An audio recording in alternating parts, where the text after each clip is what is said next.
सध्या आंब्यांचा सीझन चालू आहे आणि मार्केटमध्ये भरपूर प्रमाणात आंबे विकायला येत आहेत. तर अशा वेळेस आपण आंब्यांचे वेगवेगळे प्रकार असे बनवत असतो. तर आज आपण फक्त 2 आंब्यांपासून अगदी मस्त चविष्ट असे हे आंबा लाडू पाहणार आहोत. अतिशय साधी आणि सोपी रेसिपी आहे. अगदी लहानांपासून मोठ्यांपर्यंत सर्वांनाच हे लाडू आवडतील. बनवायला सुद्धा अगदी तेवढेच ते सोपे आहे. जेवढे ते दिसायला अगदी सुंदर दिसतायत, तेवढेच ते चवीला सुद्धा अगदी चविष्ट लागतात. चला तर मग अगदी साध्या आणि सोप्या पद्धतीने हे आंबा लाडू कसे बनवायचे ते पाहूयात. तर सर्वात अगोदर इथे एक मिक्सिंग बाउल घेतलेला आहे आणि त्यामध्ये 1 वाटी इथे मी आंब्याचा रस काढून घेते. तर इथे तुम्ही हापूस आंबा किंवा केशर आंबा कोणताही आंबा वापरू शकता. फक्त आंबा आपल्याला अगदी नॅचरली असा गोड असायला हवा आणि आंब्याचा रस बनवताना त्यामध्ये अजिबात दुधाचा किंवा पाण्याचा वापर करायचा नाहीये आपल्याला. त्यानंतर अगदी छोटी अर्धी वाटी इथे मी साखर घेतलेली आहे, ती देखील यामध्ये काढून घेऊयात.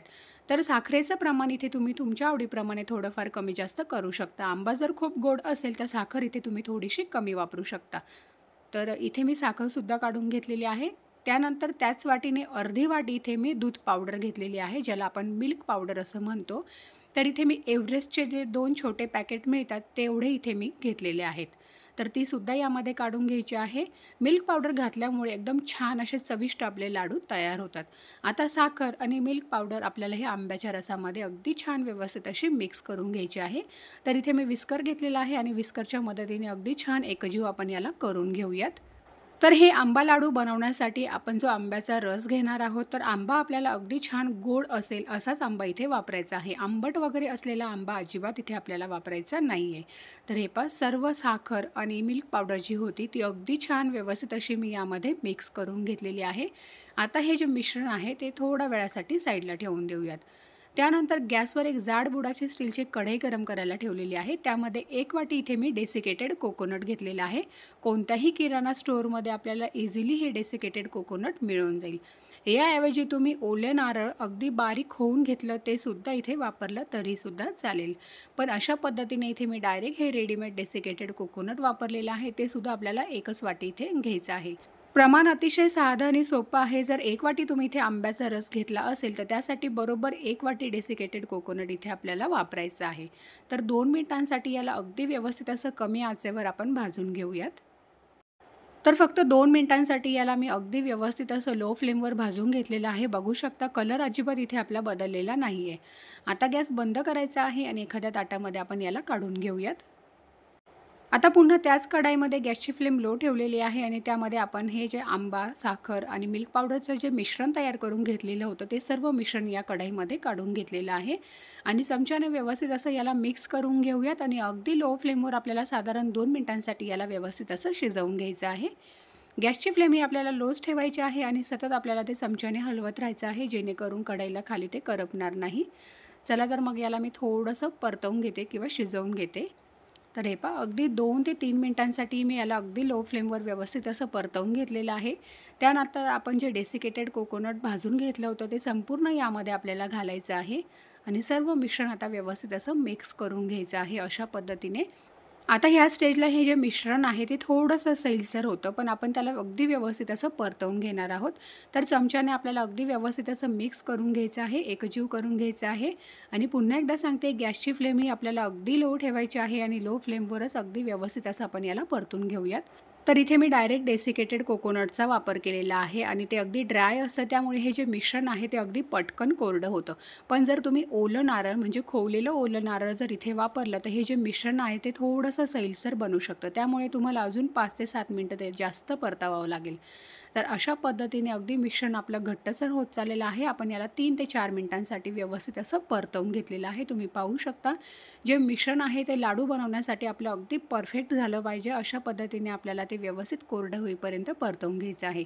त्यानंतर अशा पद्धतीने चमचा त्यामध्ये उभा केला की तो अजिबात हलत नाही. अगदी व्यवस्थित असा उभा राहिलेला आहे. म्हणजे मिश्रण जे आहे ते अगदी परफेक्ट असं बनवून इथे आपलं तयार झालेलं आहे. आता पुन्हा एकदा याला व्यवस्थित असं मिक्स करून घ्यायचं आहे. तुम्ही पाहू शकता. 3 ते 4 मिनिटं अगदी व्यवस्थित असं आपण याला परतवून घेतलं, की मिश्रण हळू-हळू ते कोरडं व्हायला लागतं. तर अशा पद्धतीचं मिश्रण तयार झालं, की लगेच आता आपल्याला गॅस बंद करायचा आहे आणि एका ताटामध्ये हे संपूर्ण मिश्रण आपण काढून घेऊयात. आता लाडू बनवण्यासाठीचं हे मिश्रण अगदी परफेक्ट असं तयार झालेलं आहे. आता एका ताटामध्ये मी हे सर्व काढून घेतलेलं आहे आणि थोडंसं फॅन खाली किंवा नॉर्मल टेम्परेचरमध्ये तुम्ही याला थोडंसं गार करून घेऊ शकता. जेणेकरून लाडू बनवताना आपल्याला हाताला अजिबात चटके वगैरे लागणार नाही. तर मी थोडंसं असं ते चमच्याने पसरवून घेते म्हणजे ते पटकन असं गार होईल. जर तुम्हाला यामध्ये काही काजू बदामाचे पातळ असे काप करून घालायचे असतील, तर तुम्ही तुमच्या आवडीप्रमाणे यामध्ये सुकामेवासुद्धा घालू शकता. पण मी असेच साधे आणि प्लेन हे लाडू तयार करणार आहे. तर लाडू बनवण्याच्या आधी हाताला अगदी थोडंसं तूप लावून घ्यायचं आहे, जेणेकरून जे मिश्रण आहे ते आपल्या हाताला चिटकणार नाही. तर अगदी थोडंसं तूप लावायचं आहे, नाहीतर मग लाडवांना अगदी तुपाचा स्मेल येऊ शकतो. त्यामुळे अगदी बोटभर तूप लावून घेतलेलं आहे आणि अगदी छोट्या-छोट्या साईजमध्ये आपण हे लाडू तयार करून घेणार आहोत. मस्त गोल आणि गरगरीत असे आपल्याला हे लाडू तयार करून घ्यायचे आहे. खूप जास्त मोठेसुद्धा हे लाडू आपल्याला बांधायचे नाही. अगदी मीडियम साईजचे लाडू इथे मी तयार करून घेतलेले आहे. आणि लाडू छान गोल गरगरीत असा आपला बांधून झाला, की त्यानंतर इथे मी सुकं डेसिकेटेड कोकोनट घेतलेलं आहे आणि त्यामध्ये आता आपल्याला हा लाडू अशा पद्धतीने थोडासा घोळवून घ्यायचा आहे आणि पुन्हा एकदा त्याला हातावर अगदी व्यवस्थित असं मी घोळवून घेते, जेणेकरून जे काही एक्स्ट्रा डेसिकेटेड कोकोनट लागलं असेल ते निघून जाईल आणि लाडूसुद्धा आपल्याला दिसायला अगदी छान मस्त सुंदर असा दिसेल. वरून तुम्ही काजू बदामाचे कापसुद्धा याच्यावर लावू शकता आवडीप्रमाणे. तर एक लाडू इथे आपला बनवून तयार झालेला आहे. वरून छान आपण हे सुकं खोबरं याला लावलेलं आहे, त्यामुळे लाडू दिसायला अगदी सुंदर दिसतात. अजून एक लाडू इथे मी तुम्हाला तयार करून दाखवते. तर पुन्हा थोडंसं मिश्रण घेतलेलं आहे. प्रत्येक लाडू बनवण्याच्या वेळेस अजिबात तूप वगैरे लावण्याची आपल्याला गरज नाही हाताला. तर हे पहा दुसरासुद्धा लाडू आपला बनवून तयार झालेला आहे. थोडंसं यालासुद्धा आपल्याला हे सुकं खोबरं लावून घ्यायचं आहे अशा पद्धतीने. म्हणजे लाडू जे आहेत ते दिसायला अगदी सुंदर दिसतात. तर पुन्हा एकदा हातावर त्याला असं व्यवस्थित घोळवून घेतलं, की जे सुकं खोबरं आहे ते सर्व साईडने अगदी व्यवस्थित असं लागलं जातं. तर अशाच पद्धतीने उरलेल्या सर्व मिश्रणाचे इथे मी हे लाडू तयार करून घेते. तर इथे मी सर्व मिश्रणाचे हे लाडू तयार करून घेतलेले आहेत. घेतलेल्या प्रमाणामध्ये साधारण 14 ते 15 इथे छोट्या साईजचे हे लाडू तयार झालेले आहेत. एक लाडू तुम्हाला इथे तोडून दाखवते. अगदी पाहता क्षणी खावासा वाटणारा अगदी मस्त असे हे आंब्याचे लाडू तयार झालेले आहेत. तर तुम्ही सुद्धा ह्या पद्धतीने हे आंबा लाडू घरी नक्की ट्राय करून बघा. रेसिपी आवडली असेल तर लाईक करा आणि चॅनलवर नवीन असाल तर चॅनलला नक्की सबस्क्राईब करा. चला तर मग भेटूया अशाच एका नवीन आणि मस्त रेसिपीसोबत. तोपर्यंत बाय.